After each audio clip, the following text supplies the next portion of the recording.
Praise లాడమ్మా. Good morning. ప్రభువైన యేసుక్రీస్తు నామములో ఈ ఉదయకాలపు శుభవందనాలు మీ అందరికీ తెలియచెప్తున్నాను. అమ్మ అందరూ బాగున్నారా? ఎలా ఉన్నారు?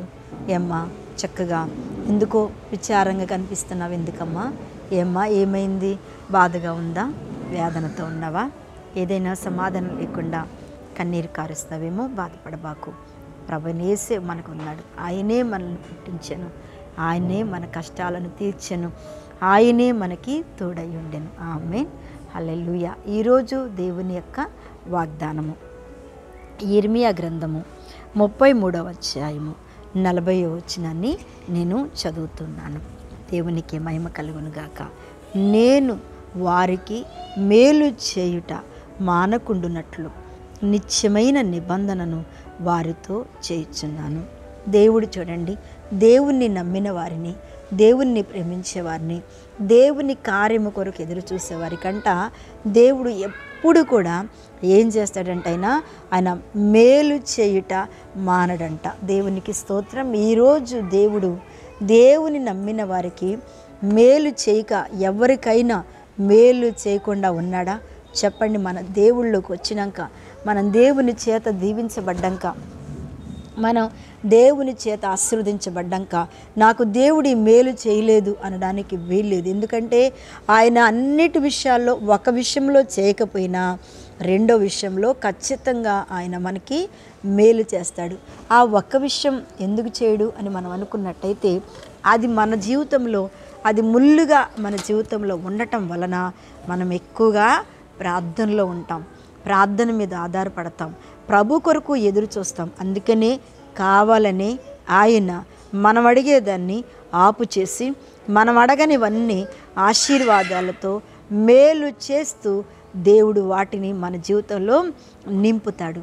అందుకనే ఆయన కృపామయుడు. మన మాట విని మనలను దేవుడు మేలు చేసేవాడు. దేవునికి మహిమ కలుగును గాక. ఆయన అంటున్నాడు, నిజంగా వారికి మేలు చేయుట వారి యందు ఆనందంగా చేస్తాడట. ఆయన మామూలుగా చేయడట. దేవుని బిడ్డలారా, ఆయన మనకి ఏడ్చుకుంటానో, బిగబట్టుకుంటానో, గునుక్కుంటానో, సనుక్కుంటానో దేవుడు మేలు మనకు చేయడు, కానీ ఆనందంగా చేస్తాడు. మనం చాలాసార్లు కొన్ని విషయాల్లో గునుక్కుంటాం, సనుక్కుంటాం. మేలు చేయాలా, వీళ్ళు పద్దాకు అడుగుతున్నారు, పద్దాకు వస్తున్నారు, దేవత లేకపోతే పద్దాకు ఇయ్యాలా అనేటువంటి విషయాలలో మనం ఇసుక్కుంటాం. కానీ దేవుడు ఇక్కడ నిత్యము, దేవుని స్తోత్రం, ఎలా చేస్తాడట ఆయన చూడండి. ఎట్లా చేస్తాడంటే నిజంగా మేలు చేయుట మానకుడున్నట్లు నిత్యమైన నిబంధనను వారితో చేయుచున్నాను.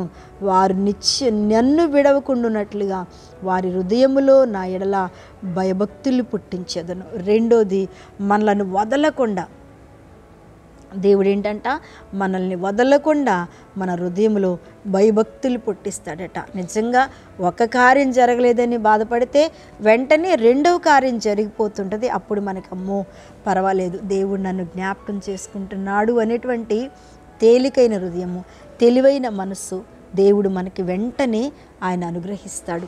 అదే దేవుడి ఎడల మనకున్నటువంటి నమ్మకం, దేవుడి ఎడల మనకున్న విశ్వాసం, దేవుని ఎడల మనకు జరుగుతున్న కార్యం అంతా కూడా ఇదే దేవుని బిడ్డలారా.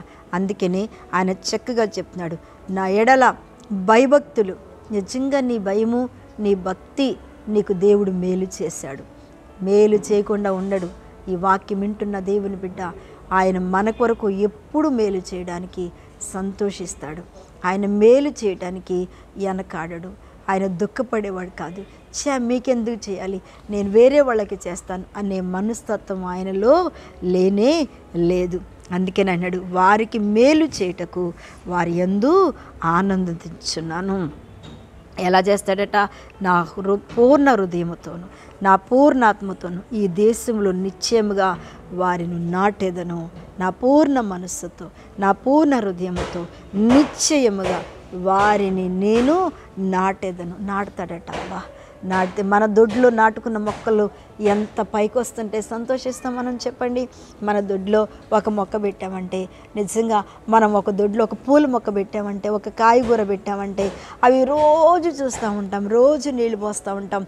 అవి పువ్వు పోస్తుంటే ఆనందిస్తాం, అవి కాయ కాస్తుంటే ఆనందంగా ఉంటుంది, అవి కోస్తుంటే అవి ఎంతో ఆనందంగా ఉంటాయి. నిజంగా మన దేవుడు మనలను నాటాడు అమ్మా, మనల్ని ఆయన పొలంలో నాటాడు, ఆయన చేతిలో నాటాడు, ఆయన కృపలో నాటాడు. నిన్ను విడిచిపెట్టక రోజు ఆయన నీకు నీరు పోస్తాడు. రోజు నువ్వు ఫలభరితంగా ఉండాలని ఆయన కన్నులతో మనలను చూస్తాడు. మనలను మాత్రం ఆయన ఏ రోజు విడిచిపెట్టాడు. అమ్మ సంతోషిస్తాడట. మేలు చేయడానికి, కార్యం చేయడానికి దేవుడు మన యందు సంతోషిస్తాడు. ఆమెన్ చెప్పు. హల్లెలూయా. ఏం ఇస్తాడంట? ఎందుకో నా దేవుడు నాకు చేయలేకపోతున్నాడు, నాకు చేయడానికి మనసు రావట్లేదు, ఇంకా ఆలకేళ్ళకి చేస్తున్నాడు, నాకెందుకు చేయట్లేదు దేవుడు అనుకుంటున్నావా? తప్పకుండా దేవుడు నీ విషయంలో మేలు చేస్తాడు. తప్పకుండా నీ జీవితంలో కార్యం చేస్తాడు. తప్పకుండా ఆయన కార్యమును కళ్ళారా మేలుతో, సంతోషంతో ప్రభు నీ జీవితంలో చేయబోతున్నాడు. ఆమెన్. కళ్ళు మూసుకోండి, మీకోసం ప్రార్థిస్తాం. మహాపరిశుద్ధుడా, మహిమ కలిగిన తండ్రి, స్తోత్రములు ప్రభు. ఎంతమంది బిడ్డలైతే ఈ రోజున నీ మేలు కొరకు నన్ను ఎదురు చూస్తున్నారు, వారందరికీ సంతోషముగా వారి జీవితంలో మేలు చేసి, కార్యమును చేసి నా తండ్రి వారికి నీకు ఇష్టమైన బిడ్డలుగా వారిని నిలబెట్టి ప్రభువా మీరే దీవించమని. అనారోగ్యంగా ఉంటే స్వస్థపరచండి. బాధల్లో, ఉద్యోగంలో ఎవరైతే వేదంతో ఉన్నారో వారికి సంతోషంగా మీరు ఆ కార్యమును చేసి దీవించండి నాయన. ప్రతి ఒక్కరి జీవితాల్లో ఆనందాన్ని పుట్టించి నేను ఈ రోజంతా వారికి తోడుగా నడిపించమని యేసునామమున అడుగుచున్నాను తండ్రి. ఆమెన్. ఆమెన్. ప్రైజ్ లార్డ్ అమ్మ. దేవుడు మిమ్మల్ని దీవించును గాక.